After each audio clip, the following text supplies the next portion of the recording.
Alrighty folks, this is Alan recording another comprehensive Magic the Gathering Arena draft video. So, quick draft, Strixhaven's about to end, and I would be pretty interested in knowing what the next quick draft is, since I'm kind of tired of doing Strixhaven at this point, but we'll fire off some more. Overall, I think it's a really solid set. I don't think it's by any means anything special. I think I had a lot more fun doing Kaldheim than Strixhaven, but yeah, Strixhaven is solid. It's not as good as Zendikar Rising, unfortunately, or Dominaria, but at this point I've pretty much figured it out. So pack one, pick one. Alright, we opened up a pretty bad rare. The other rare is fine. Silverquill Command, pretty nice, decent card. Nice way to, it can replace itself, can bring back a cheap creature from the battlefield, can also make them sacrifice. So this is a pretty good rare. It's sorcery speed though, but it just has so much text and versatility in it that's great. Kelpie Guide is pretty good, but best in Quandrix, especially since you want to really get to 8 land to use this as a removal spell. Still fine in Prismari since it provides a bit of ramp, and also the ability to just untap a large creature can be quite nice, such as a token. And then at common, there's a Rise of Exodus. So really, to me, it's really between these 3 cards here. Rise of Exodus might be the pick here, given that it's a lot more flexible, can go into any black or white deck. Whereas Silverquill Command is good, but it's a little bit committal towards Silverquill. It's by no means a busted card, but a very good one if you're straight up Silverquill. But I think it's just Rise of Exodus here, because it just kills things and learns, which is really powerful. Basically, anything with learn in it is great. Okay, now after taking Rise of Exodus, we're kind of placed in the same situation that we had in the last pack. Do we take the command or take the Rip Apart or the Silverquill Apprentice, which goes better with our first pick? There's also Silverquill Pledge Mage, but seeing a Quandrix command get passed is a sign that maybe the person to my right hand side wants to pass the broken, busted Quandrix cards, and I can just maybe abandon Rise of Exodus and go this direction instead. It's definitely a lot more powerful than Rip Apart if I want to drop some sort of Mardu control deck. But either way, the Silverquill cards are okay, nothing exciting. So how we first pick Silverquill Command, we'd probably be still looking at this Quandrix Command here. And as we all know, Quandrix is pretty busted in this set, so I think I'll just take the command here and then stay open. And now we got past the Silverquill Command. What's going on? What is going on? I mean, the Quandrix cards now aren't looking amazing. Wirbloom, Pledge Mage, and Needlethorn Drake. There's also Eye Twitch, which is pretty good, but I mean, we just have Rise of Exodus, we passed 2 Silverquill commands, I don't know what's going on anymore. So maybe now Silverquill is open for my right-hand side, pass both Quandrix command and Silverquill command, so hopefully they're either drafting Prismari, Witherbloom, or Lorehold. No idea. But this is kind of funny. Let's just take the Silverquill command. And let's see which one's open. I do like D-Spark, but it's kind of conditional, can't really deal with large creatures. I mean, can't really deal with small creatures, in a sense. Pretty strong, but Lash of Malice could just be better. Since it also has limitations, but as a Silverquill deck, you really want to have cheap removal in the early game to deal with small threats. Whereas D-Spark is not much better than, like, a campus, just defend the campus. Except it's just 2 mana less, of course, and definitely a better card. But yeah, the fact that it only exiles mana value 4 or greater isn't that great. I guess it also just can't exile tokens as well. So I guess D-Spark really isn't that good. Just can't deal with tokens, that fractal tokens and elementals tokens. So let's just take a Lash of Malice. Pretty reasonable, and I guess we're just going to force Silverquill now. Now we got past the second command, Witherbloom command, which is kind of hilarious now. I'm also seeing a fractal summoning, so we were past the 4 commands this whole entire draft, and I don't think we're splashing for Quandrix command or splashing for Witherbloom command because it's just bad. Probably just take Necrotic Fumes as a nice lesson we can look up in the Silverquill deck. If we pick up some Hunt for Specimens and then Necrotic Fumes, it's quite good. Don't think I'm going to be taking Fractal Summoning, given that black seems a lot more open for my right-hand side. So, just going to take Necrotic Fumes as a good lesson. Agonizing Remorse is pretty good, but there's also Hunt for Specimens and Guiding Voice. Probably take Hunt for Specimens. It's just important to go along with our Necrotic Fumes that we first took, and it also counts as just a 2-mana 1/1 that you can play on turn 2. Guiding Voice is also excellent, same with Expanded Enemy. Probably take these 3 cards over Agonizing Remorse. But with Necrotic Fumes, I feel like having Necrotic Fumes as a sideboardable option. I think we want creatures that we can stack, and Hunt for Specimen gives me one. Otherwise, if Hunt for Specimens was in this pack, between Guiding Voice and Expand Nami is pretty interesting. Probably still take Guiding Voice, since it's just very efficient at 1 mana and allows us to learn right away, but we'll just take a Hunt. And then I do like Pillar Drop Rescuer, but I also like Arrogant Poet in the Silverquill decks. If we want to stay open, we could take Pest Summoning for the Necrotic Fumes, but honestly, Pest Summoning is one of the more weaker lessons, and it's not really good unless you are just in Witterbloom. So between the 2-drop and the 5-drop, probably prefer to take the 2-drop in a Silverquill deck. The 5-drop is also fine, but we can always pick up one later. A nice way to get some value back from the graveyard, but the 2-drops are very important if we want to be an aggressive deck. And with the Silverquill command, I don't think we're going to be splashing it, so I feel like we just want to leverage Silverquill and just take the Arrogant Poets and forget about the lesson. And we can take an Exhilarating Elocution, but there's also Introduction to Annihilation, which is a nice lesson we can also grab from the sideboard. I like having one copy of these. Detention Vortex is pretty bad, which is kind of sad given that white doesn't really have a pacifism effect that's great in this set. Detention Vortex is the pacifism, but it's really bad since they can just destroy it the following turn. So you can use it for tempo to get in for damage, but overall, if they have multiple blockers anyways, it's just not going to do anything. Let's just take Introduction to Annihilation. And then we can just take a Professor's Warning. Divine Gambit is also not unreasonable. I would probably take this over Professor's Warning if this was best out of 3. But really, if you're kind of far behind, and if you're forced to cast this early, it's kind of bad. Pretty solid in the late game, though. So I could even just consider trying it out, to be honest. But it can become awkward if you help the opponent tempo out like a pretty big bomb that they have. So, you know what? Let's try it. Given that Professor's Warning is a common, maybe it's kind of interesting, and I'll just take an Arrogant Poet over to Summoning here. Probably one of the more weaker lessons. The weakest lessons are the Spirit Summoning and the Pest tokens. FYI, Inkling Summoning is probably the best summoning, along with Fractal. Now we took a Defend the Campus. Would probably play D-Spark over it though, but Defend gives us something we can leverage. And I actually don't mind promising Dusk Mage in this deck. Star people haven't been very impressed by it either. If we do pick up multiple ways to put counters onto this, one copy of Dusk Mage isn't bad. And also a decent blocker on turn 3. People have been kind of low on it, but obviously it's probably not the best 3-drop, but if you can put a counter onto it, I think it's a pretty reasonable card.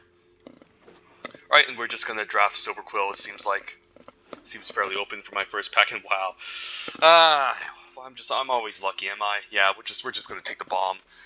It's the 1/1 flyer is still good on turn 2, and the 4/4 is just still great on turn 4. It really depends on what you want to do. Like, obviously the 4-drop is better in the mid to late game, and the shell is just great in the early game because it puts counters onto things anyways once it manages to attack and tap. If this was in this pack, probably take the Inkling Summoning. But yeah, let's just take the shell here, Dean of Radiance. And we'll take Killian, the Mythic Uncommon of the set. There's also Rise of Exodus, which I'm hoping to at least get one later. But gonna take Killian here. This card's just busted. Really, the Texture of State, it spells you cast that target a creature you control, costs 2 less to cast. But the fact that it can target any creature is just insane. So basically allows you to ramp out things like Rise of Exodus and Silverquill Command. And even like your Mage Hunter's Onslaughts get a discount, which is kind of insane. So I'm going to take it here over Rise of Exodus. Environmental Sciences would also be great, but not going to take it over Killian. Killian's just broken. So great sign that Silverquill is open for my left-hand side. And usually you can do your best at drafting Strixhaven, but if one of your opponents is, one of the person to your right or left is cutting you off, it might not be that good. Here I don't mind an Unwilling Ingredient as a pretty solid 1-drop. Don't really like Essence Infusion. Could see myself playing a copy, but it's better off if you have multiple 1-drops in the first place to place the counters onto. Also, Silverquill is usually aggressive, so Expel I've been kind of low on since it only deals with tapped creatures. It's always decent to have one copy of these, though, because sometimes if you're the aggressive deck, the opponent will try to race you back, and just having a nice way to deal with tapped creatures is fine, but I think we really want to curve out here. And Unwilling Ingredient is pretty excellent with a counter, so going to take it here. This pack sucks. Wow, this is our first bad pack so far. Do I just hate draft a rare? Bibliotech Assistant, maybe, I guess, since it can go in any deck. Can maybe get back a decent instant. But if we're kind of creature heavy, it's just not good for us. Is there a chance we end up playing the Daemogoth Woe Eater? Highly unlikely. Or I could just hate draft a rare. Don't think I'm ever going to play double Defend the Campus. Best card in this pack is probably just a Fractal Summoning and Burying Books. Pack 1, pick 1's kind of interesting. I would probably still take Burying Books over Fractal Summoning, Pack 1, pick 1, since it's just very efficient and at dealing with tokens and threats, but we'll just rare draft. And then we can take the Campus. There's also the Crushing Disappointment at 4. Usually there's better 4-drops in Silverquill, like the Combat Professors and Spectre Offense. So I'm just going to take the land to ensure that we have the fixing for the deck. Humiliate's excellent. Yeah, Humiliate has to be the pick over Cram Session, which I also don't mind main decking as another decent way to help us learn. Currently don't have too many learn cards. I'm hoping to pick up some more later, but going to take the Humiliate here. And seeing a late is again a sign that Silverquill is open. With double Arrogant Poet, I think I'm liking the Leech Fanatic as just a decent way to gain life. Might not need it because we have multiple 2-drops, but the introduction to Prophecy is one of the more weaker lessons that I'm fine without. Better off in the late game, of course, since it can just give you a way to scry instead. But I'm liking the extra 2-drop in case we don't pick up any more 2s. And having one copy of Leech Fanatic is always nice. And wow, late Eye Twitch. Nice, another decent way to learn.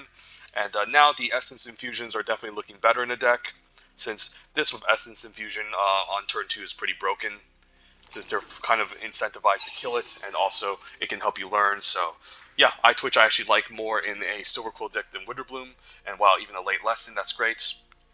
Gonna take it here over to land. Finally my first Inkling Summoning token. So yeah, definitely seems like the Silverquill College is open. And we just need to improve the 3-drop department and some of the late game here, since we're lacking some good mid to late game, which can be kind of awkward. These cards I really don't need. Could actually make that go blank if we need something to play on turn 3. And then just take the uncommon for the vault.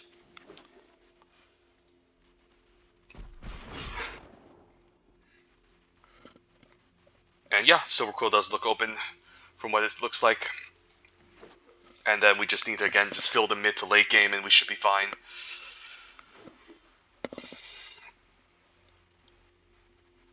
And our 2s already look very strong here. Could again get better 3-drops over these 2. 3 lessons to look up with 2 learn cards. So could use an extra learn card to help us find our lessons.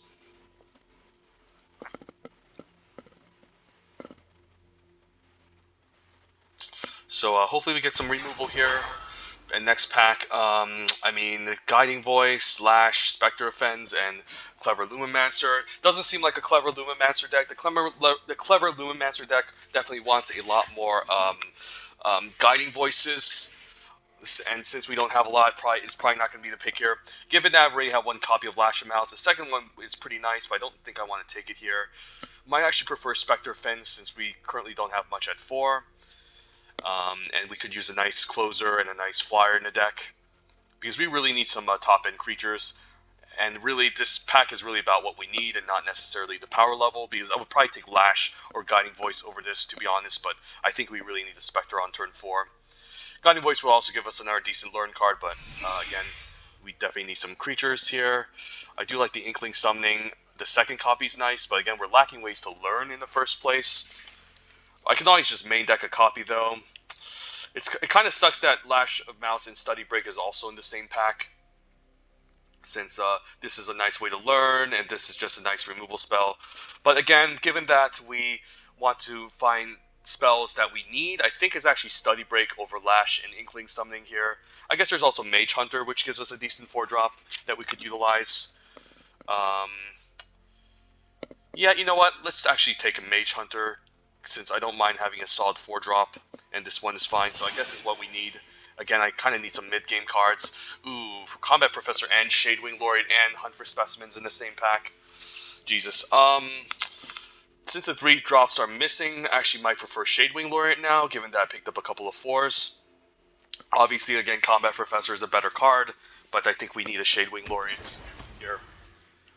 And then here, could use a Spiteful Squad or a Pillar Drop Rescuer or an Expand Anatomy. We don't have too many Magecraft payoffs for the Defiant Strike, I don't think. Dueling Coach is kind of bad. Probably just need the Pillar Drop Rescuer to have that late game 5-drop, which can get some value back from the deck. Expand Anatomy would again be fine, but again, we just don't have too many ways to learn. And again, Pack 3 is more about what we need and not necessarily the power level of the picks as opposed to Pack 2 and Pack 1. So this makes sense, and wow, yep, awesome. Hunt for a specimen. So hopefully we can wheel a lesson from our previous packs, but second hunt now makes it a lot better. And then I think I need the Witherboom Pledge Mage on turn 5. Laurel Pledge Mage could be fine, but it's going to be a little bit hard to cast. Just need the beefy top end card that we're kind of lacking. And then there's another Pillar Drop Rescuer. I guess we can consider the Laurel Pledge Mage now on 3. We have enough 2s. Lore Mage is kind of clunky. Don't think we need a second Necrotic Fumes, although with double Hunt for Specimens it could be alright, but if we don't have a lot of stuff to stack, maybe I just take the Lorehold Pledge Mage because we need something at 3 desperately. So I think we might have to main deck this just to fill out the curve and maybe play Crushing Disappointment as our final card, who knows. So now with a full deck we can improve our quality.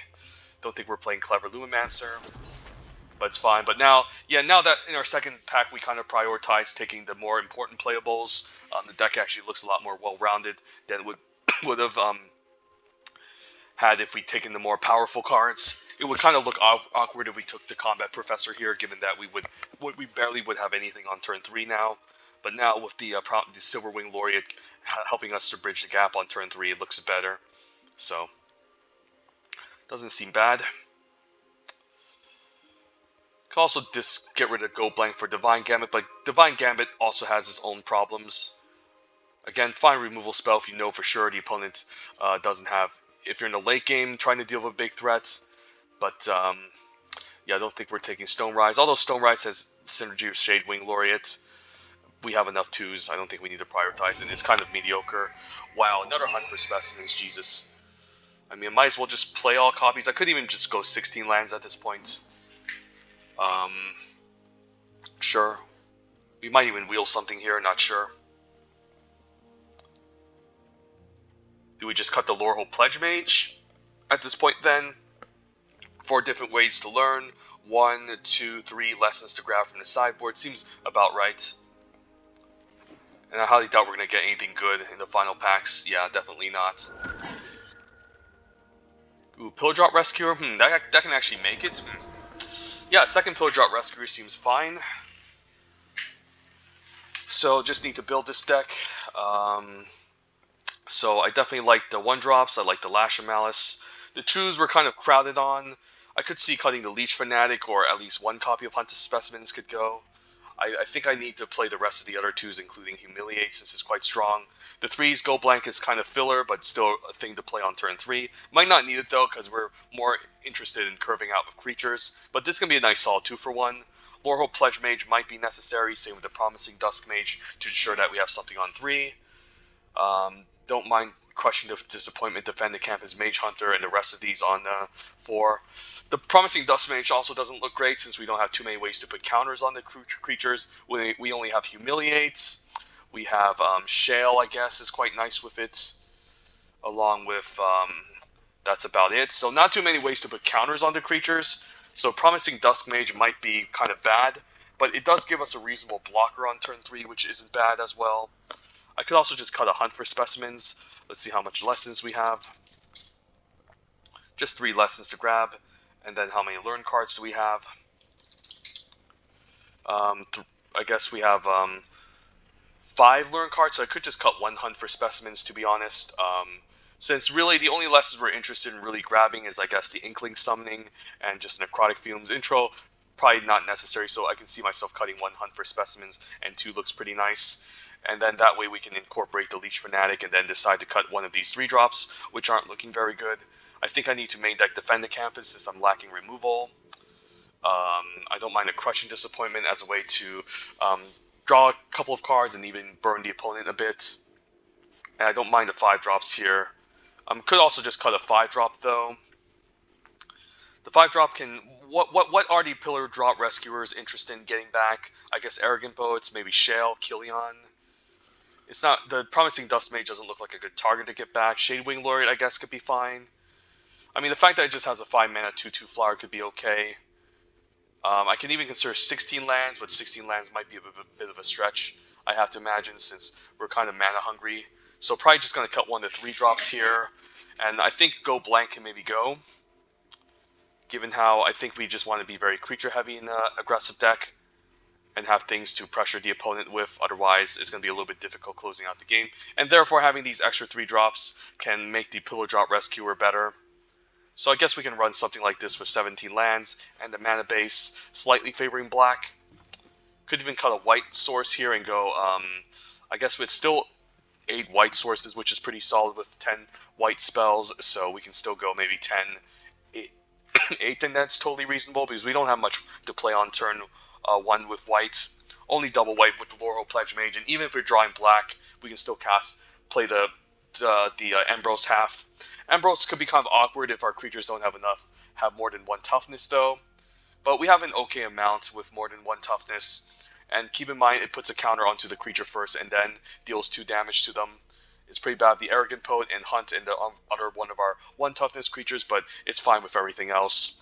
And either way, we can still play the shell half of it if we curve out with it. So that seems okay.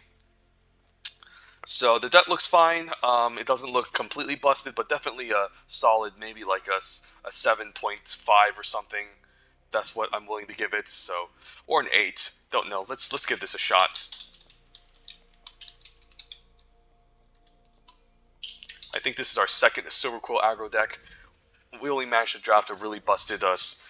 I think the first one was definitely a lot more busted. This one seems a lot more less powerful, but definitely not by any means bad.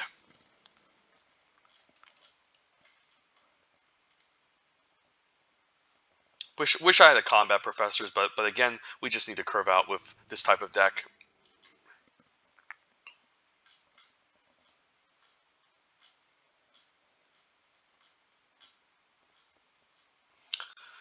So when you're always analyzing your draft picks, the pack 1 and pick 2s, or pack 1 and pack 2 are always about power level, typically speaking, and impact 3 is kind of like what the deck really needs.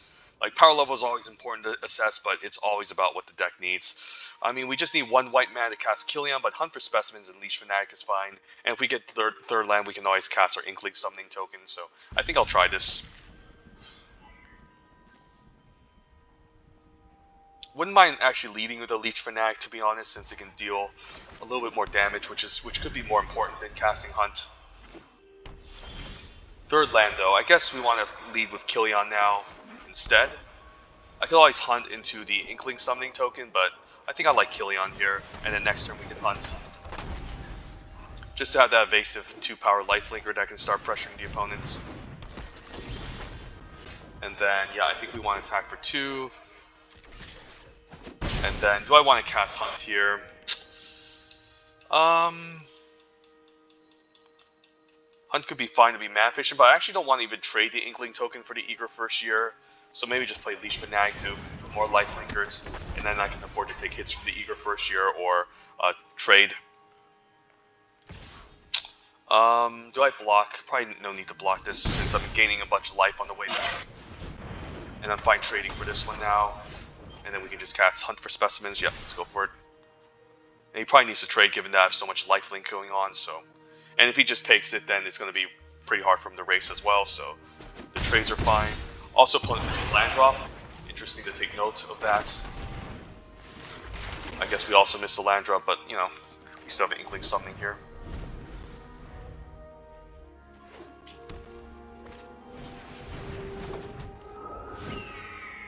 Opponent probably stays back to maybe block Killian, which could be reasonable.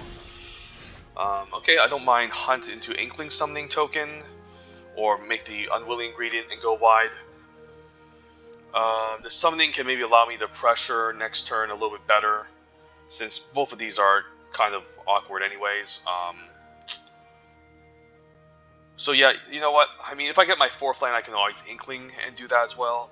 I can also Hunt and get Necrotic Fumes, but you can know about. But yeah, you know what? Let's just Hunt here. and get the Necrotic Fumes. Let's just get this out of the way. And then cast the Unwilling Ingredient because I just want to dump my hand. And I don't think I'm trading for Killian, he's just too good.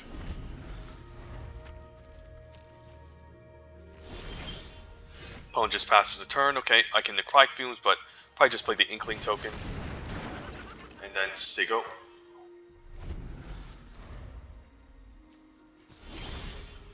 Okay, Promising Dusk Mage could be fine. I think I'll attack for 2 here. Fine with the trade. And if he has a trick, that's also fine. Let's just cast a Promising Dusk Mage. Wow, the opponent misses like a million land drops already, so... I mean, me too. I mean, we are also missing our land drops. Not gonna lie, but he's not playing anything. I think we can just attack here with the 2-2, the 1-1, and the 2-3. And we should be fine. You can always block and then use a trick on the Promising Dusk Mage, which I'm also fine with. Might as well bait out the trick while I can. And if he takes this, that's also reasonable. I guess I can cast Silverquill Command. Yeah, we can also just cast it and draw a card. Let's do that instead. Let's make us draw a card and then make him sack a creature. Let's see, how do we do this? So we want to cast a Silverquill Command first. Yeah, I think it goes in the order, right? So I want to do this. Oh no, I guess I can only pay 3 mana to target a creature and give it flying. I should have done that actually this turn. Maybe give a creature flying and then make him sack a creature. So that way I could have played around some sort of instant speed trick on my 2-3, so probably played that incorrectly. Should have just casted the, given one of my creatures +3/+3 flying, make him sack the 2-2 and then attack with all. But missing on land drops is not what you want to do. Even as in this, yeah, especially against Quandrix, you're just gonna die. So.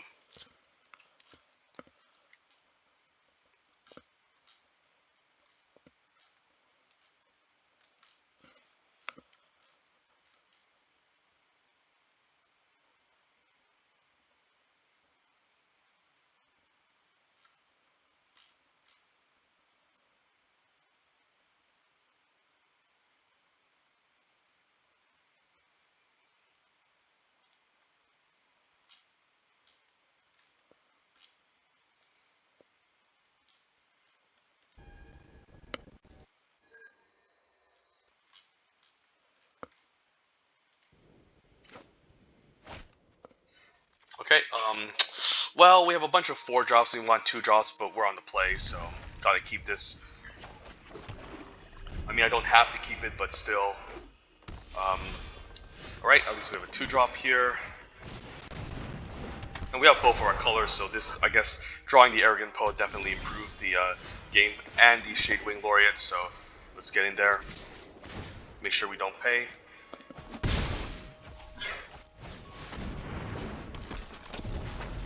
And this is a really nice curve.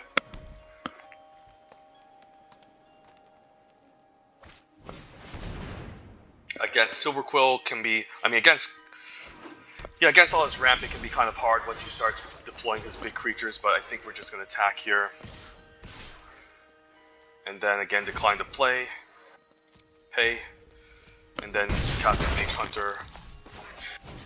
So that can punish him for drafting, for playing instances and sorceries. Waterfall Aerialist. Could always Crushing Disappointment and draw, but I'm fine just attacking with all. If he wants to trade with the Shadewing Laureate, I'm fine with that as well.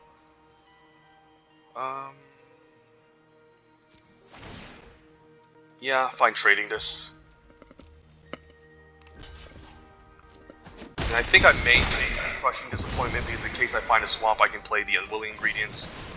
I definitely need to hit my land drops too, so this is fine. Invocation, sure. Opponent still takes damage here, and 5-drop seems pretty good. You can also just cast Killian and Hunt for specimens. I think I like that actually. We can cast. I can also hunt for specimens and then Necrotic Fumes attack for 5. Maybe that's better. Yep, I guess we can do that. Get Necrotic Fumes.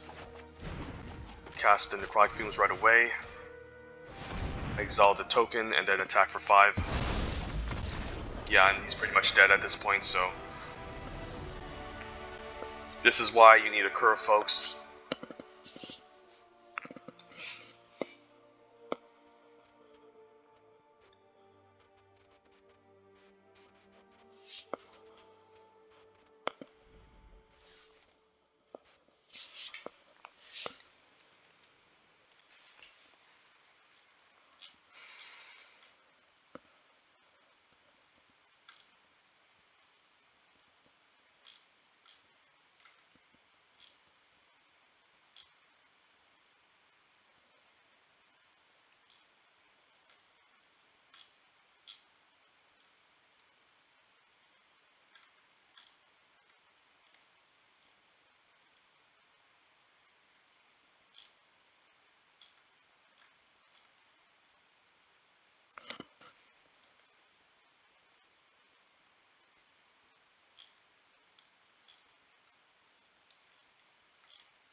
Alright, finally found a victim.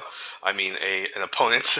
Okay, I mean, we have both of our colors. We're on a draw. Hopefully we drop a 2-drop, but Lash can maybe deal something early, so... Yeah, kind of liking the way I drafted this, this deck. Since if we didn't prioritize the cheaper creep, the 3 drops, we would be kind of in trouble. Although, Prismari Pledge Mage is going to become a problem. Don't need to show him the white mana yet. Would love an Eliminates, of course, in this deck to deal with Prismari Pledge Mage. I mean, the 4th flank can make us maybe sack the Prismari Pledge Mage. Hopefully no reject here, but he has a reject. Yep, that's pretty good. This is also, yeah, not an unreasonable card to have early in your deck. Pretty bad in the late game against the more ramping Quandrix decks, but pretty solid against if you're on the play, of course. I guess we'll just cast Shale here and then keep up Lash of Mouse. Is it another reject? Do you main deck 2 copies of reject? Not sure. Okay.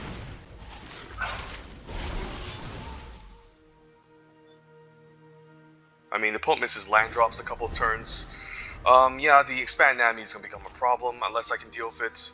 But luckily, the opponent isn't drawing into anything, so now I can attack for 1. Can cast an Arrogant Poet. And then put a counter onto it, so this is why Shell is so good. And I'm fine trading for the 3-3 at this point as well. I can block this trade and then use Lash of Mouse to finish it off, which I think is worth, given how this 5-5 is going to become a problem later, so I think I'll do that if he decides to attack. Yep, let's block. And then before damage, we might as well Lash. Find 2 for 1-ing myself, build this. And then I guess we can still attack for 1, and then cast Hunt for Specimens.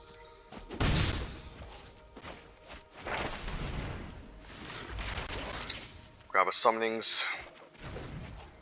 And then activate to make a 2-2.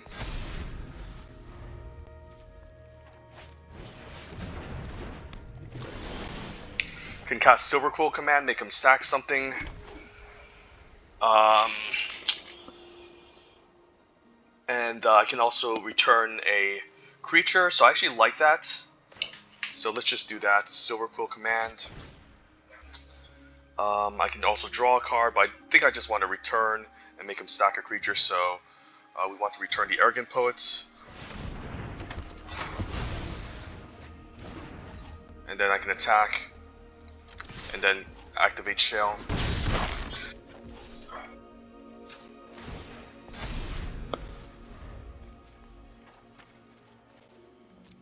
And yeah, being stuck on lands again, not what you want to happen to you in any game of Magic. So, luckily enough, we were able to get some pretty easy opponents missing on their land drops.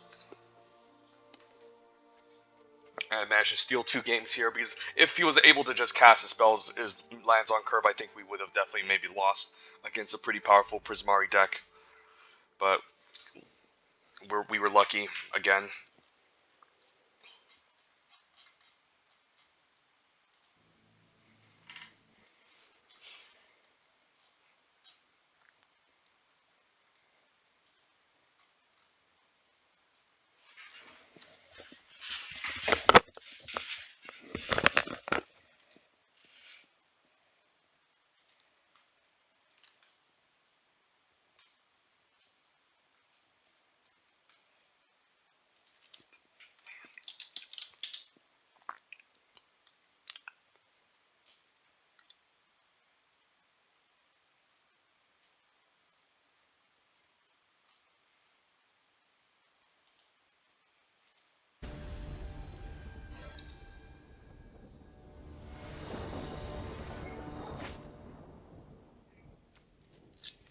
Alright, 2-drop into Humiliate seems good. With both of our colors, it looks fantastic. So, yeah, we're just curving out again. Gotta greet the opponent, of course. Ooh, Killian with Humiliate is pretty gross. Let's do that instead. And especially on turn 2, usually, unless he has a shock, he won't be able to deal with Killian. Kind of session here to learn, and then we can Humiliate next turn to decide whether or not we want to take away the lesson, or just develop the Arrogant Poets. That could also be reasonable. Let's think here. Kali's Humiliates next turn. Kind of interesting to note what I want to do here.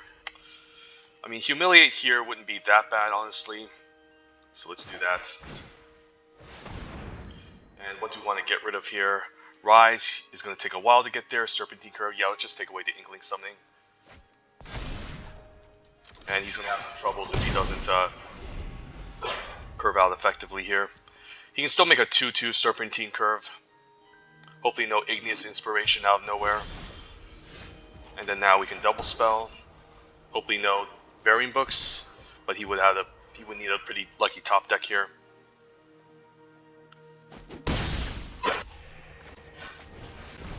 Now we can fly over, trade a Leech Fanatic, and get it back eventually once we have 5 mana. Wow, shocked.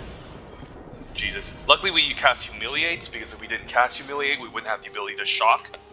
So that's also pretty interesting to note. So 2 more turns and he can bring out the, you know, let's just Quandrix Command this. Let's not waste time. For 2 mana, that's pretty insane. I forgot I had Killian too.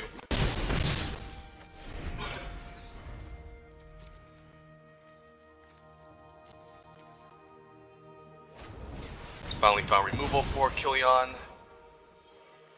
Opponent can Rise of Exodus next turn to get something here. Do I just want to play my Pillar Drop Rescuer here? I mean, it's fine because I can double spell next turn, so I think I do. And I definitely want to get back Killian. I guess I need an extra planes to double spell, but I think I'm still fine. Decline.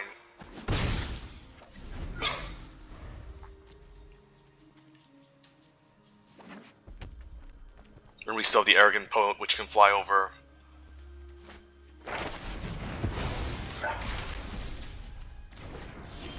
It's okay. Wow, Shell is excellent.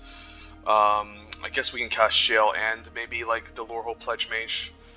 Let's just attack for 2 first. Yeah, I think I'm just gonna cast a Shale half of this because I can't really double spell here, so let's just do that. And cast a Killion to dump our hand. Just want to present as much board pressure as possible in this scenario.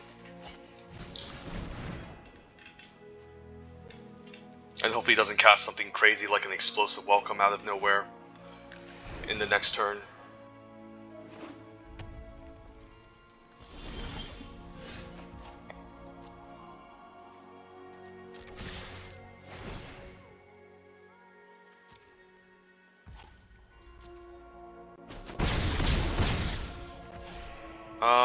Could have a reject, so I think I'll play out the land.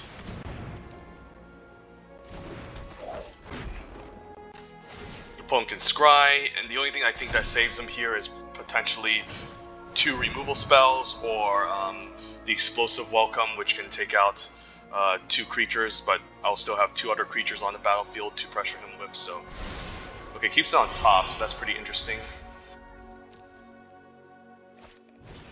Okay, so maybe a removal spell here. Okay, I guess I can still attack with my menace creatures and my flying.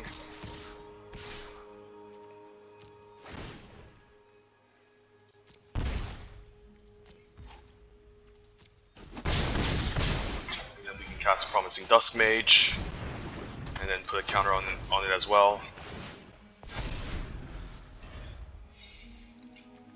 But yeah, the Humiliate turn was pretty awesome, so...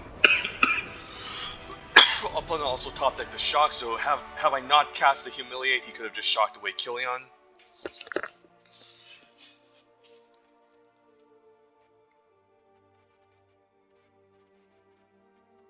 So got lucky there again. Especially with an opponent that was really flooding and wasn't really casting anything, so I can easily get to 7 here if I have kind of similar games, but against more busted Quandrix or Temur decks, I will definitely have problems.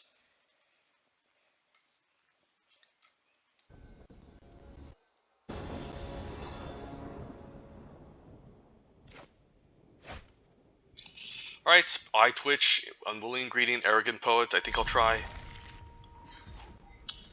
Let's get the Eye Twitch down because it's guaranteed to mostly hit. I mean, they're both guaranteed, but I mean, this learns, so if they kill it, I can still learn.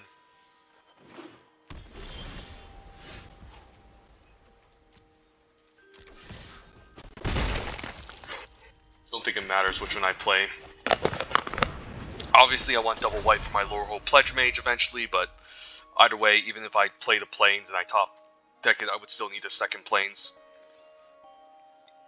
So a 2-drop next turn would be pretty awesome, since I can double spell.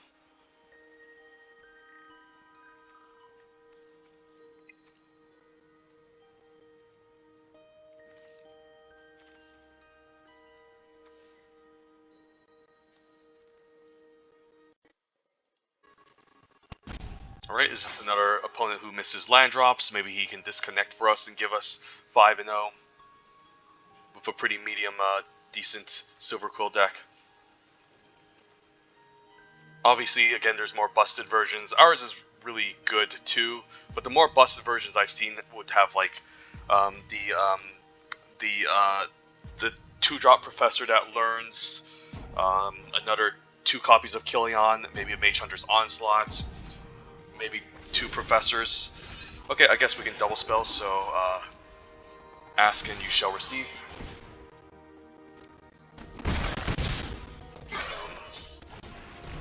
I guess the opponent just wants to concede here, that's fine.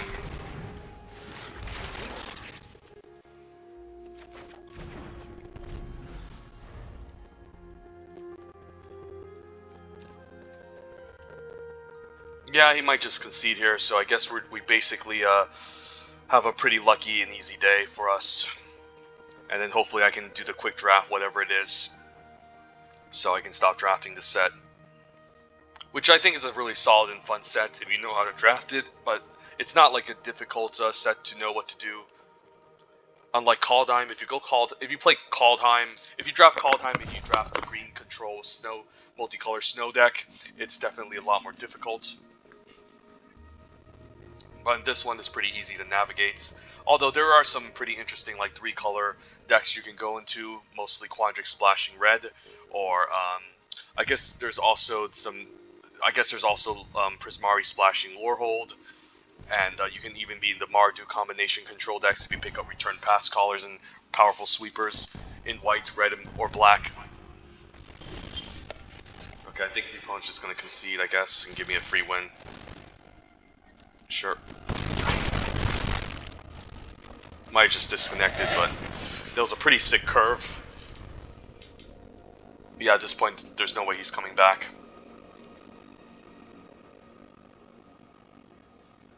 So I might have accidentally queued, but...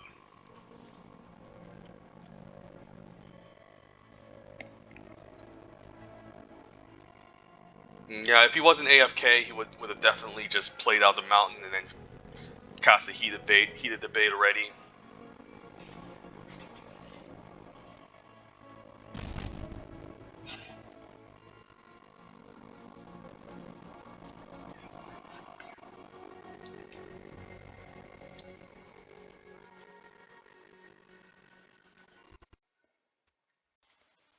Alright. So 5-0. Not bad for a deck that's good, but not busted or broken. I definitely drafted more broken decks, and I usually still end up 7-2. Like the most recent like Prismari control deck was 7-1, and even then I lost the game. But it's possible that I can go 7-0 with a medium deck if I keep facing against if I keep getting lucky against my opponents.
Right, I twitch on one. We definitely need to find some creatures. If we flood, it's kind of bad, but if we can top deck some 2-drops or 3-drops and then cast a Witherbloom Pledge Mage is pretty good, so I'll go for it. Okay, Arrogant Photon 2 is pretty nice, so I guess we might want to just play a tap land on turn 3. But yeah, leading with iTwitch on turn 1 and pinging the opponent is important, so don't mind trading this either. Trading this is fine, so let's attack and offer to trade. Play out the white source in case I top deck Lorehold Pledge Mage. And I might be fine trading Arrogant Poet for this as well, because this could become a potential problem later.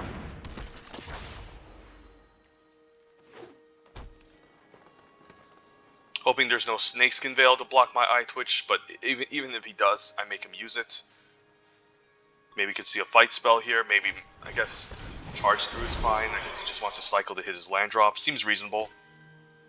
Splashing white, so some sort of Abzan colors. Hopefully it isn't that card that I think it is, the Approach of the Second Sun, because that's pretty gross in a Quandrix deck, especially with all the card advantage and card draw. Just being able to cast Approach is kind of gross, so we can attack with both here. And I'm not paying the life, of course. Fine with the trade, of course. So this could just be the type of game that we can't win, since the value off of Apprentice and the 1/1 Death Toucher is already quite powerful.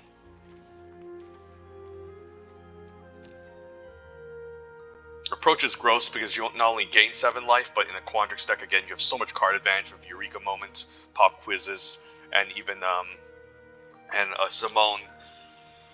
And obviously all the card advantage options that, yeah, it's just not easy, so. Pretty interesting why the opponent decides attack. Could be a bounce spell here, but I think we're still attacking. Probably see a Burying Books, but there's no reason to give this flying, so.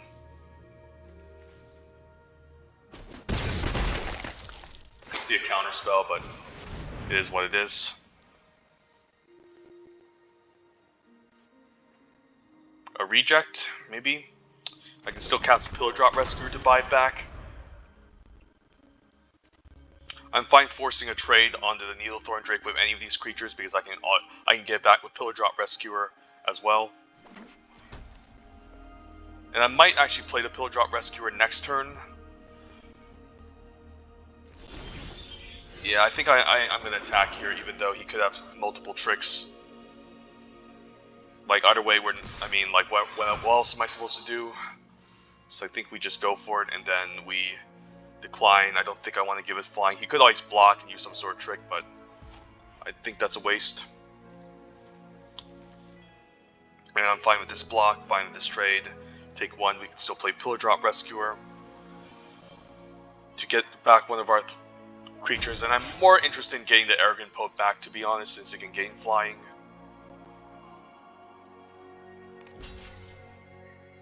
You can also have an Arcane Subtraction here, which I can again play into, but again, it is what it is. So if he uses Arcane Subtraction and kill my Dust Mage, I might be more interested in playing the Witherbloom Pledge Mage here. Sure, knew that was coming. Hoping no Arcane Subtraction.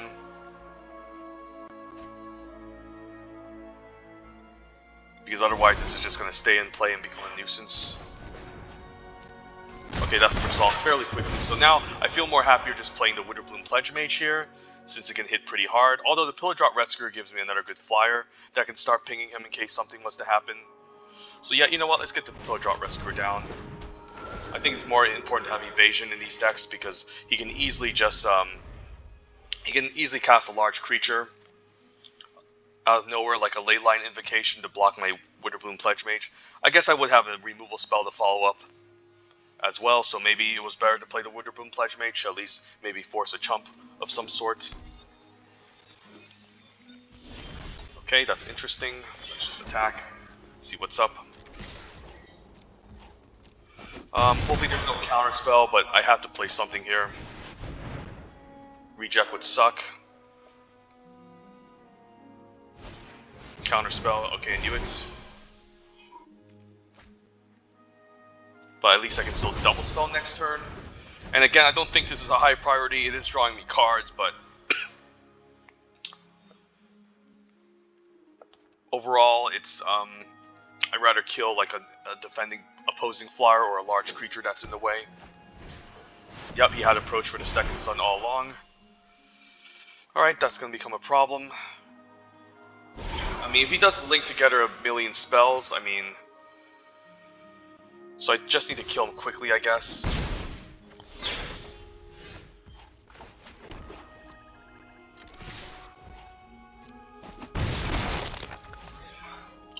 Yeah, let's just develop the board.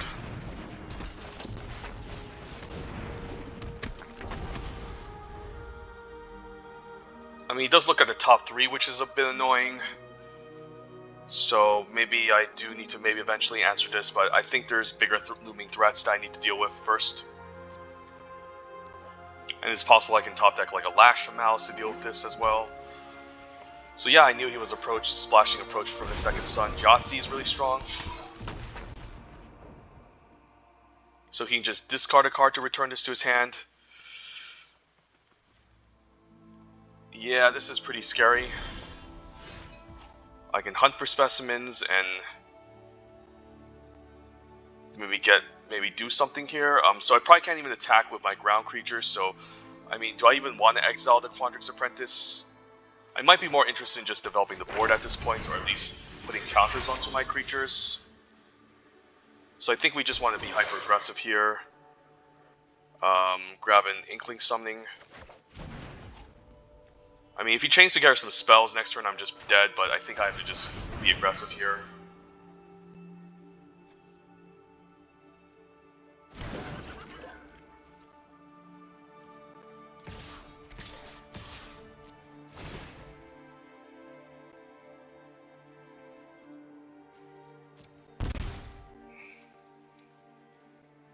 So he's 6 cards from the Nazi.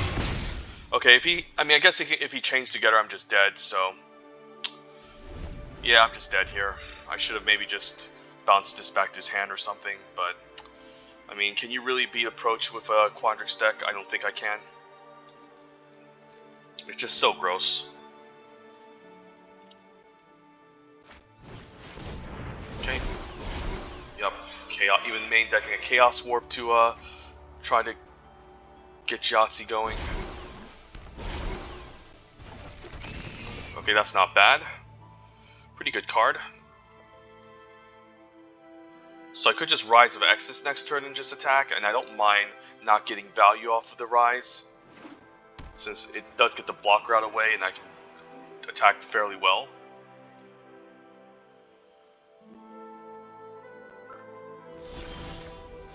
Yeah, I think I'll go for it here. It will physical spell, but I think I'm fine. And then we want to just get rid of maybe a Burying Books. I don't mind if this bounces, because he will have to be forced to jump to 3-4. I guess he's fine with the exile. I can grab maybe a Necrotic Fumes because I don't want him to draw a card, and then I'm fine just staying the team. Do I want to pay 2 life? I mean, he's mostly going to end up chump blocking. You know what, let's pay 2 life just in case. So does he have anything here? I guess he's just dead. Wow, close match. He had 1 turn to draw approach of the second sun.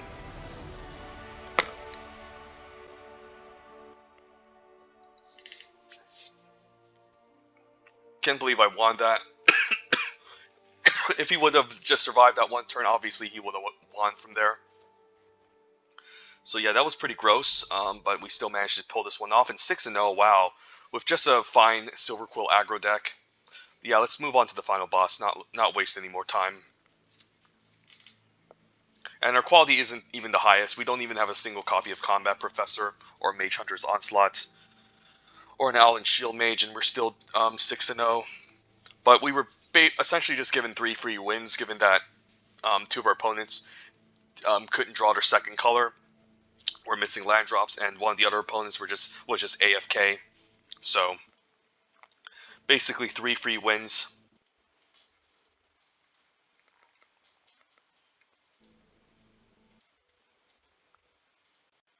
But sometimes you can get lucky with just a above average deck.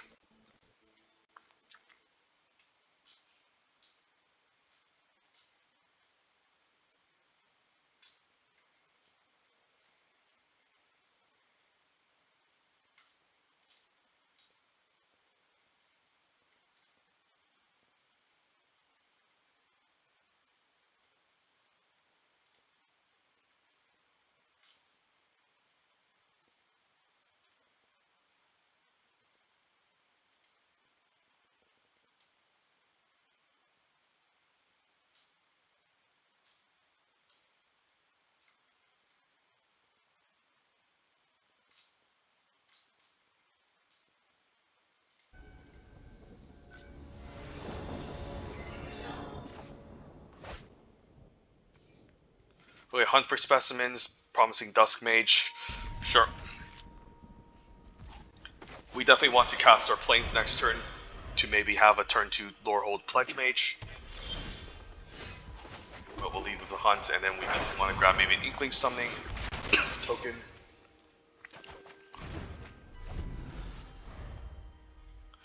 No ways to put counters on this yet, so might just play the Inkling Summoning. Emergent Sequence is really strong. Wow. Yeah, this card is definitely very scary. No white mana yet. Yeah, I'll play the Inkling Summoning because he knows about it, and his possible he can set the double block on the Promising Dusk Mage. Also, no ways to put counters on anything, so I think this is fine. But Emergence Sequence on 2 is always really hard to beat, especially with land into like Cultivator. Dream Strix, I guess, isn't the worst. Yeah, if it dies, you just learn, so that's very strong. I think I still have to trade into this. I mean, otherwise, how am I going to get through it with flyers? Yeah, that sucks, but it is what it is. Really nice, strong rare to open. And then we can at least develop the board a bit here.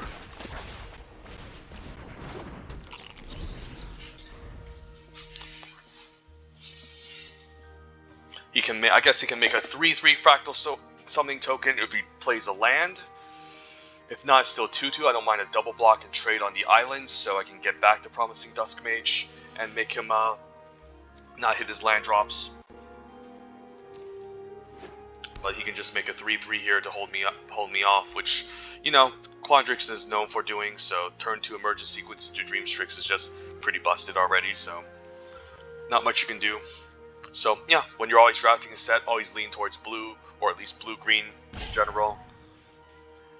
I think Silverquill is also tier 1, but slightly below the Quandrix deck, of course, or Teamer Control. But I think Quandrix is a lot more well-rounded, and especially in a set which rewards you for learn and gaining value off of your spells. So what's this? A removal spell, maybe? Yep. Alright, so now we're in a rough spot. Scourge Colony is blocking our flyer. At least I can get back the flyer and trade off Pillar Drop Rescue for maybe a colony.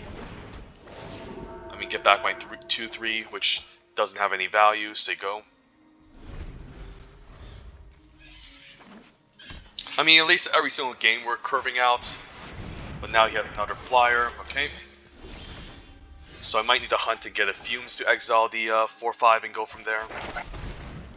Which is probably obviously what I'm going to do here. So I can just grab the Fumes, cast the Necrotic Fumes, exile the Clockwork Archivist, get rid of our token, and then I'm fine trading the Pillar Drop Rescuer because again, you start pressuring the opponent, and this is going to become a 4/4 anyway, so let's just attack.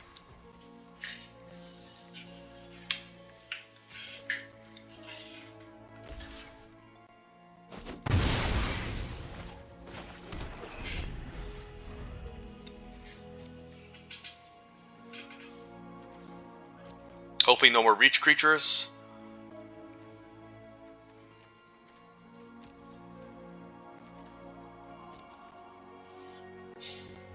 But we're definitely it's definitely going to be a pretty long way until we can get his life points down to 0 with just a 1/1 flyer. And now a 4/4 token into play. So yeah, we're definitely in trouble.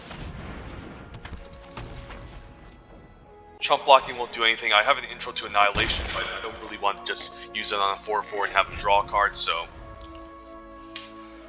it's probably just game over by now, given how strong his Quandrix deck looks like. Everything that he's been playing so far has been the utmost quality, so take 6.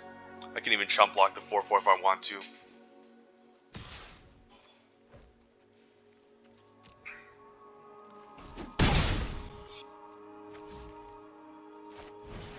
Pledge Mage even.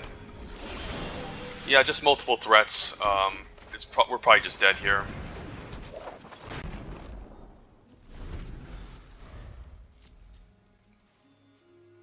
I mean, we managed to curve out as well. I mean, it wasn't that bad really, but again, you just can't beat a Quandrix deck with all the ramp and a Mythic Uncommon on turn 2, a busted rare, Mage Duel, a blocker that kills our flyer. Now the Ether Helix getting back his Dream Strix, so it's pretty much game over.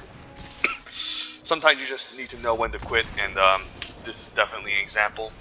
So it's not wasting more time. That was definitely a worthy final boss. So hopefully the next final boss is a little bit more sympathetic and pitiful.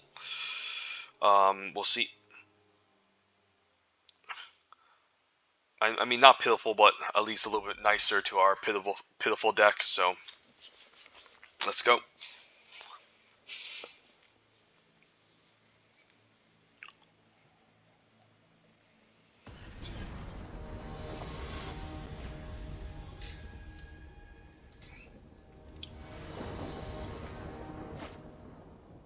opening hand. Shale, I mean, we have 2 drops here. Would like white mana for Shale, but maybe we can cast them for 4 mana. I think we give it a shot.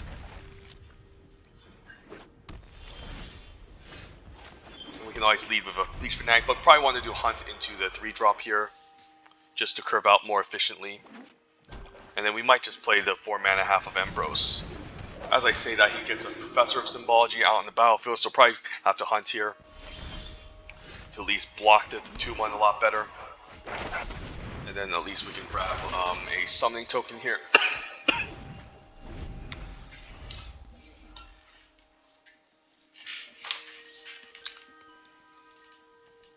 So do we just trade cards? I think we might just trade everything off.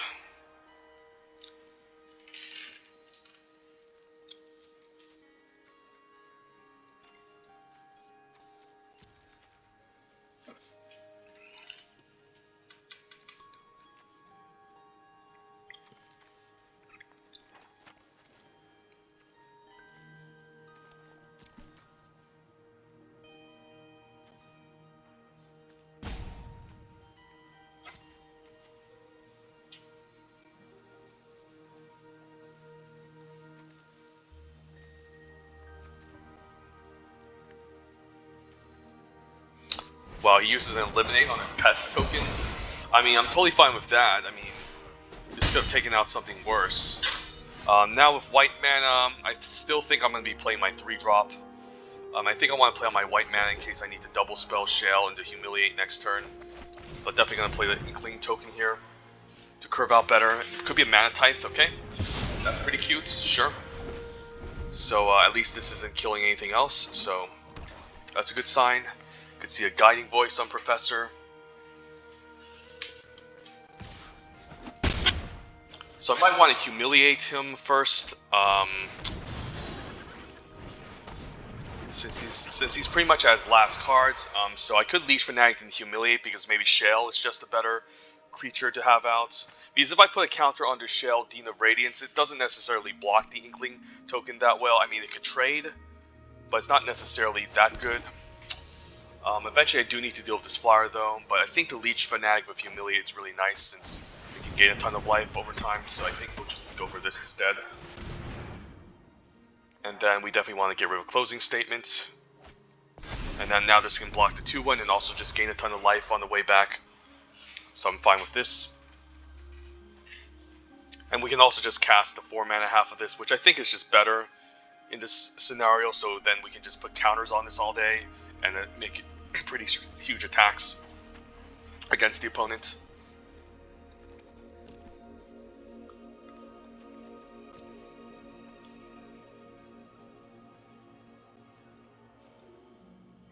So probably the opponent attacks for 3, plays the Hunt for Specimens to maybe double block the Leech Fanatic. If he does put counters on this, that's also pretty annoying. So we'll see.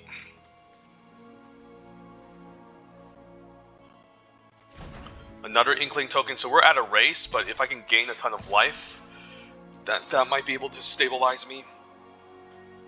So if he attacks with this, it is a sign he has something.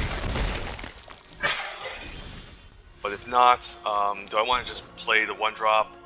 I can Silverquill Command, give this +3/+3 attack for 6, and return maybe. I guess I can't return anything. I guess I can draw a card and lose a life, but maybe I'm better off just playing Embrose. And then I don't mind essentially growing this Leech Fanatic every single turn to eventually make it large enough to get a huge lifelink attack in.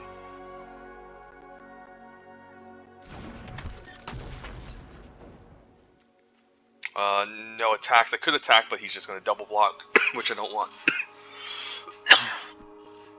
And hopefully he doesn't top deck a removal spell of some sort.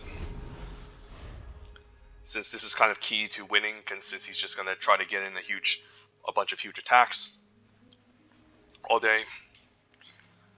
So I might want to Silverquill Command, draw a card, and then gain flying. Because if I can make him sack, but he's most likely just going to stack a crappy creature here. So we'll see.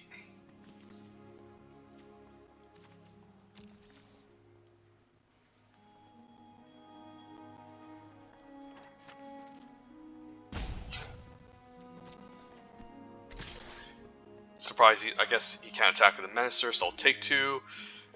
And next turn might just Silverquill command, giving this flying attacking for 6. And then drawing a card. So I think I like that. Yeah, let's do that.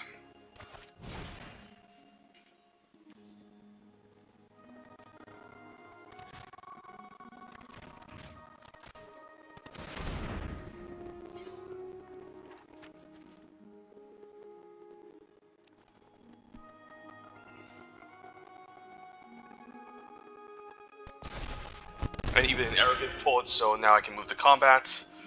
And I can attack with a Leech Fanatic, and I don't mind putting a counter onto a Leech Fanatic as well. Just to gain that extra lifelink hit in. Or just take 6 and keep up Embrose as a good blocker to save some life. Maybe that's just better. And then end of turn we can activate Embrose to put a counter onto this.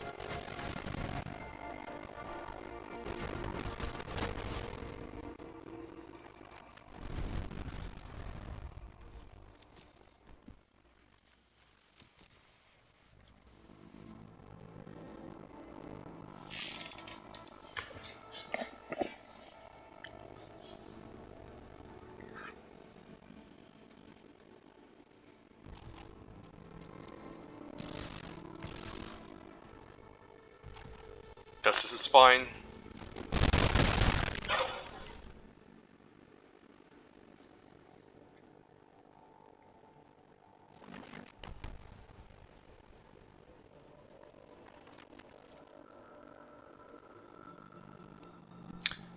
I could also draw a card by sacrificing my Arrogant Poet with the Embrose. Here, we'll see.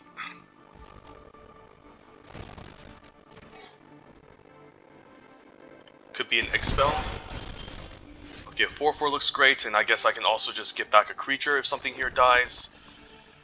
So I could just attack for 4 here, and then play Pillar Drop Rescuer, and then cast the Leech Fanatic, which is also reasonable, so I don't mind trading here. Could also attack with the Arrogant Poet. Yeah, I might just attack with the Arrogant Poet for the hell of it.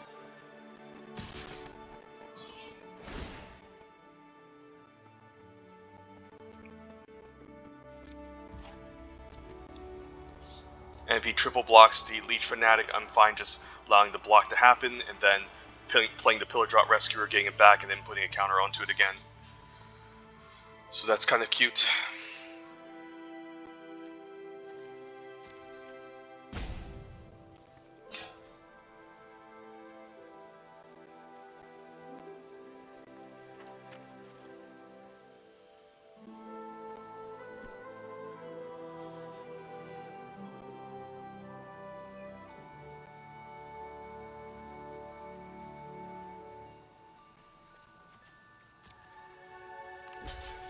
I think I'm fine with this trade, and then I guess Pillar Drop can now get back the Arrogant Poets. Okay, I think we want to kill Professor first, right? Let's see what's up here. Surprised with his double block, so he obviously has a trick here, I think.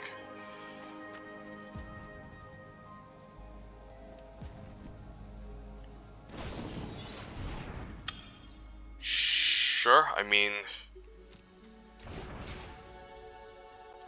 so I could put a counter onto this, and if it dies, I get to draw a card. But I might be more interested... I mean, drawing a card is really nice, actually. And, I guess any creature I control with a 1/1 counter on dies, I draw a card.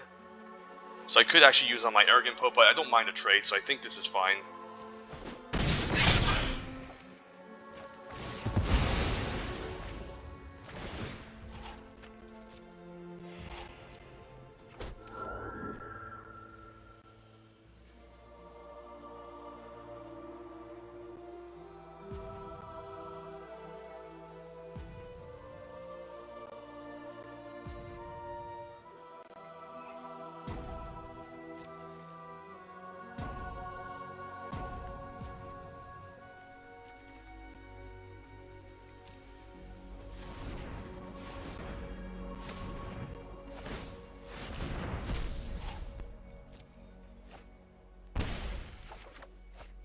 hunt for specimens, but I'm liking the Pillar Drop Rescuer here, and then we want to grab back the Leech Fanatic, right? And then I can decide to grow whether or not to grow the Leech Fanatic or the Pillar Drop Rescuer.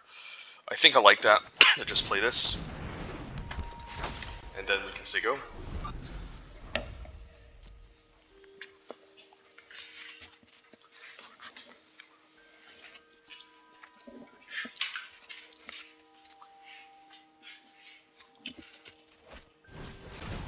That's fine.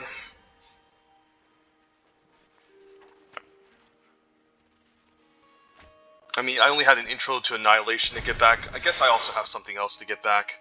So I could block here and put a counter just to draw a card, since the 3/2 hitting me is pretty is a lot of damage. So I could just do that, or I can just take it and just put a counter onto this and then put a counter onto this to this again.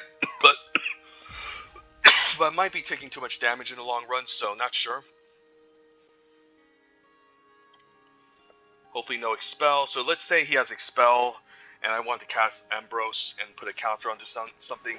What creature do I want to put a counter onto? Probably don't mind putting it onto the Leech Fanatic. And now we have Defend the Campus, which is awesome. So I could attack with the Leech Fanatic. I guess if I attack, he doesn't have to. He can just block with one creature, so let's just play land, and I think we just want to say go here.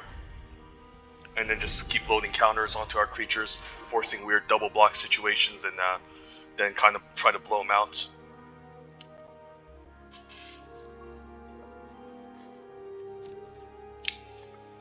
Could always block with Pillar Drop Rescuer, put a counter onto it before it dies and draw a card. That's also a pretty decent strategy as well.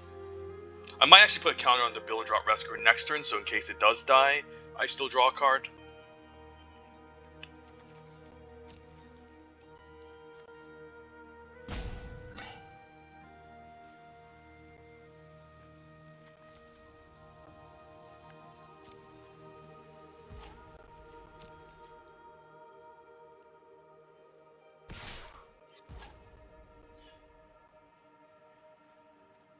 I'm fine taking 2 here.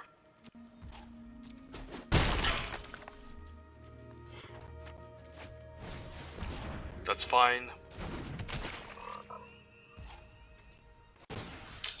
And we will just keep putting counters. And Pledge Mage is awesome, so that's pretty good. And then I guess we'll just say go. And then keep up our counter generators.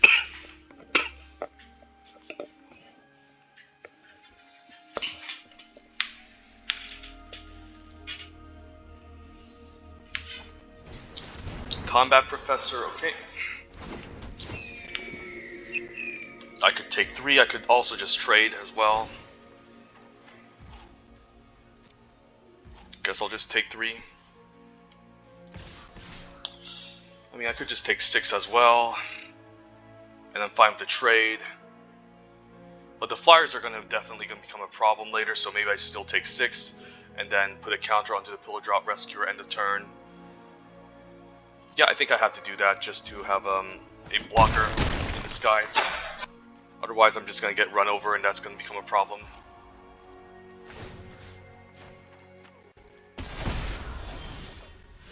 Rise of Exodus, okay, that's awesome. Just cast Rise of Exodus here. Get rid of Closing Statement. And then just grab, I guess, a Necrotic Fumes or Introduction to Annihilation. Might want the intro since we don't have sack fodder and both our hunts for specimens are gone now. So I could just attack for 5 here, which could be reasonable. I think I will. Or not. Let's say he double blocks this. I guess I don't want to, so I guess we'll just stay back and say go. Because I just want to grow all my creatures over time to get in some huge attacks and close out the game that way.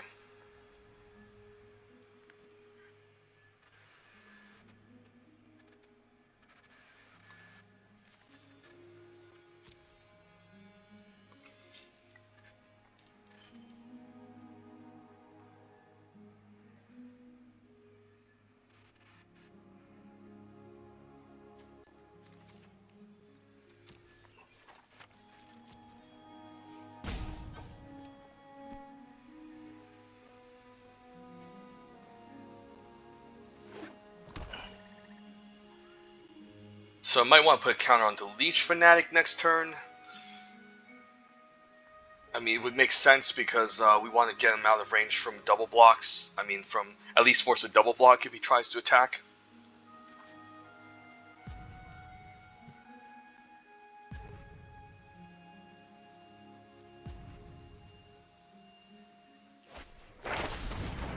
Okay.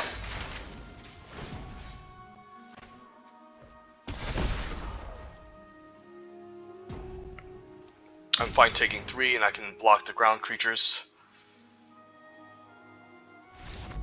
Yeah, but he's basically dead here. I'm just going to gain too much value from the counters and the lifelink. So yeah, Ambrose is definitely a bomb. And happy to first pick it out of the second pack. And yeah, 7-1. Almost 7-0, but you can't beat Quandrix in this set, unfortunately. So yeah, let's add this to our deck list.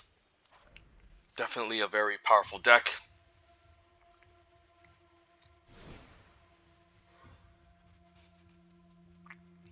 Actually, the picture should actually be Silverquill Command, and then, yeah, just a very solid deck overall. Overall, Shale was a Chalet. I mean, Shale, Chalet, and Ambrose were both definite bombs. Killian as well. Double Hunt for Specimens was really solid. 3 drops, obviously the more weaker portion of our deck, but they still gave us something to curve out with. So it was still fine. Shadewing Laureate on curve was still fine. Defended Campus was still very fine in this deck as well. Same with cards like Silverquill Command and Crushing Disappointment, and then Rise of Exodus on turn 6 was definitely key. So yeah, we definitely won 3 games and got really lucky off of those. But overall, still managed to ensure that we drafted a pretty solid deck with a decent amount of removal, a solid curve, and a decent amount of powerful rares. And then we managed to obviously get 7 wins, 7-1 to be exact. So yeah, let's claim our prize, and then crack some packs, and pack 1, pick 1. Probably take the basic Conjuration as a really good lesson. Can gain you life to stabilize. Green is a very strong color in this set. And yeah, this is just really powerful since you can just fetch up a large creature in the late game. Can't find you tokens or anything, but a nice value card, great lesson to look up. If this wasn't in this pack, probably take Clever Lumimancer and maybe try to build around it, because this card can be pretty busted in the right Silverquill deck, and then pretty much unplayable elsewhere. I guess you can still play this in a Lorehold aggro deck, but really Guiding Voice is really the card that gets the Clever Lumimancer engine online. Basically any cheap pump spells that can trigger Magecraft. Yeah, I would take Professor Symbology. Devastating Mastery is kind of awkward since White is really trying to be very aggressive in the set. It's not really looking to be controlling. They try to do the whole mid-range Lorehold control deck, but it doesn't really come together often. I can see Devastating Mastery as only maybe reasonable in like the Mardu control deck, which is a very rare occurrence in the set. Since usually again the Quandrix control decks are just better. As well as the Jeskai control decks. But it's definitely reasonable if you see this late and you're in black, white, and red. But I would probably still take Professor since Learn is pretty powerful in this set and just a really good 2-drop. But overall, Hunt for Specimen has been kind of filling the same role as the Professor of Symbology. Plarg, Dean of Chaos. I'm more interested in the Augusta Dean of Order half. That Order half is definitely very strong in an aggressive deck. Plarg, it's fine, obviously, if you play this in either Lorehold or Prismari, since when you just activate the ability, you can just, I mean, the Plarg can just help you fetch out, like, Shocks and Heated Debates from the top of your library over and over, and it's just a nice way to also just loot and draw cards at the end of the day. So it's a pretty strong card. I mean, this pack is just filled with a bunch of busted cards. Shock, Plarg, Quandrix Apprentice, Heated Debate, Pledge Mage, and Divide by Zero. All very strong. I would probably still take Divide by Zero over Shock and Heated Debate, given that Learn is so powerful in this set. And anything with Learn in it is really good. But yeah, Quandrix is the best archetype, so it's also hard to decide between Quandrix Apprentice. I would probably take Divide over Pledge Mage Heated Shot, but not sure if I would take it over Plarg and Quandrix Apprentice, to be honest, since they're all really good.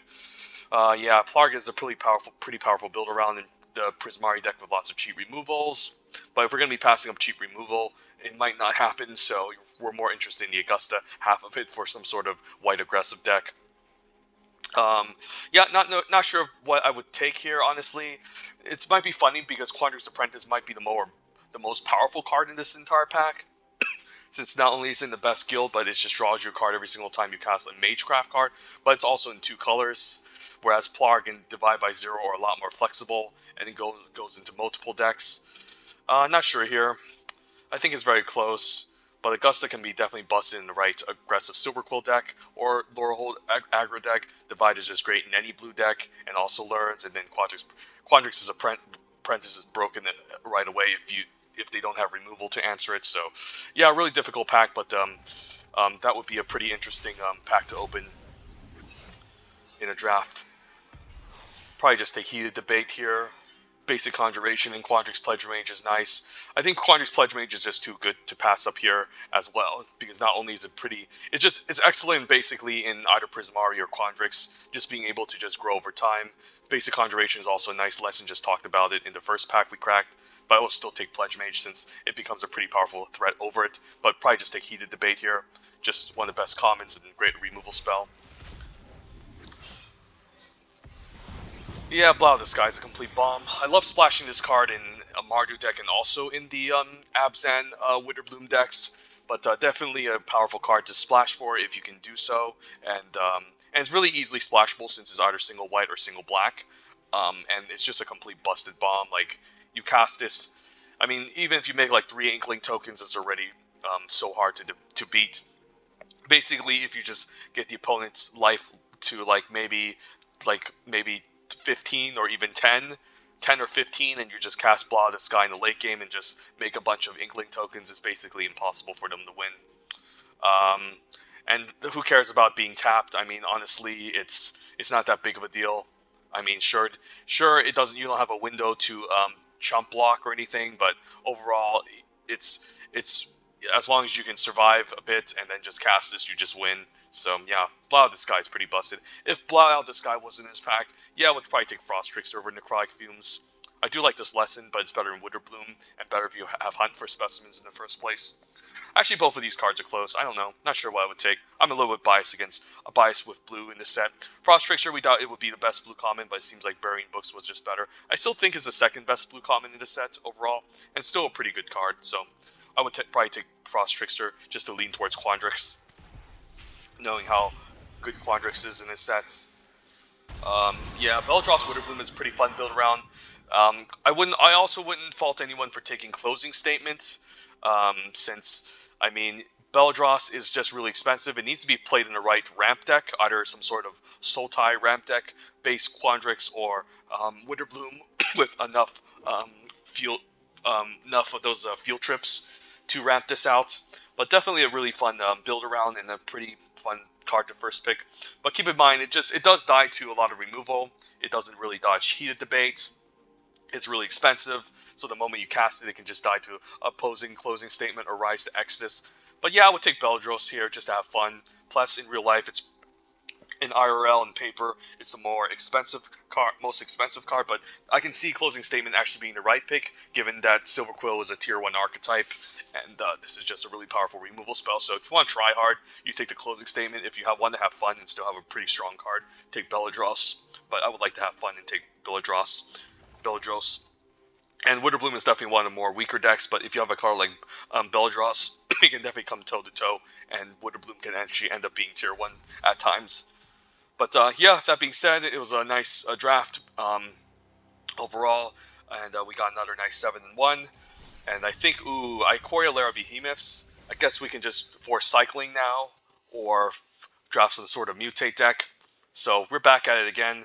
A pretty bad draft set overall, since Companions, which were the only thing that can really go head to toe with the cycling decks, got severely nerfed in this set after they made it so that you have to pay 3 generic sorcery speed to put the companions in your deck. But I remember when this set first came out, the companions were incredibly powerful. But now, with the companion nerf and mutate not being as good, everyone just forces cycling. So maybe I just draft another busted cycling deck in case this ever pops up in the future to show you guys what goes on. But in the meantime, thank you guys for watching this video, and I'm probably gonna record another Ikoria Behemoths, draft a busted cycling deck and force it for the next video, or maybe we can have some fun, draft some sort of reanimate or mutate deck or sacrifice, since I haven't really covered those in my channel. So anyways, thank you guys for watching. Hopefully you guys enjoy the content, and again, stay safe, and thank you for watching. Have a good one. Bye.